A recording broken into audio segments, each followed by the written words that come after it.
Sampy za manana azy ty. Sampy marina Za tsy ahita lala karaha ty eky. Sampy io ny teny baiboly zay. Sampy zay milina efa tsy nahita. Efa vady ty atokisiko 100%. Akoho maveranao. Sampy anahy zala izako navadika tsy sambotiny tsy mirendra izy tsy omantoka tsy haiko ny rambotiny fidèle malao vadiko tsy omantoka izy sady izy tsy tia mirendra antanagna ake fo za masaky mirere aminazy fa za tsy ahita lala karaha ty eky tsy fidèle malao vadiko sampy za manana azy ty. Sampy marina za tsy ahita lala karaha ty eky. Sampy io ny teny baiboly zay. Sampy zay milina efa tsy nahita. Efa vady ty atokisiko 100% fa lala fidèle fô mbola tsisy karaha io. Atsako hoe mampitamanimaniko ny toaka ty. Ilay mandany. Tembely zay.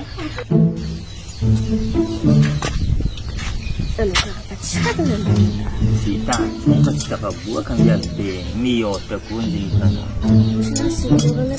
na sy eo fa tsy mahita fika lang aminazy mihoatra koa ny viady. Mbola andala fa mbola tsisy fotoa igny mbola mizaha système iray viady.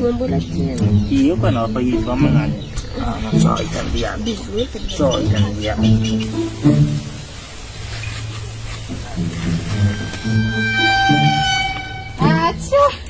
Zay nataony lalahy anisany raha tsy ampirafesany zizako za misoma vera anagnana tsy sila heky misoma azy Izy ndraiky drako tsy dia mbô viasa rehetra izy moa tena tsy mahaviavizahatra anao tsy mahay misoma ndraiky soma tsy dia avoisiko loatra izy ndraiky tieko anao tsy mahay misoma za ndraiky tieko fa tsy madigny za tieko fety ampaky za somosomeky gadogado akoakoaka gado tsy dia magabe ino matamana ninazy za mahita izy tsy mampirafy sakarakory vady Mahay soma mahay. que tsy possible ka viavy be karaha anao eky tsy ahay isoma za ndraiky tena tsy mahay izy marina tsy haiko antonay makiro antonay azy avy antonay makiro acha ino kany mahatonga anao fa anao namahay misoma na tsy mahay misoma andeha antonany makiro anao niaraka tamin'ny makiro sa anao niaraka taminazy makiro ino mahatonga andreo magnano raha magnano aminahy andeha magnazalepaka ino aizanao fa ino aizany makiro fa anao tsy mahay misoma na mahay misoma tsy andefa vinagnany izay tsy marina aminahy izay fa anao niaraka taminahy tsy mety aminahy andrey magnazalepaka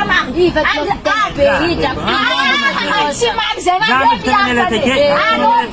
ino fa kaizany fa anao mahay ino misoma na tsy mahay misoma agnaty taminanao iny izy eo ka makiro zay ka tsy anao tsy mety aminaka anao magnazalepaka magnano io ka anao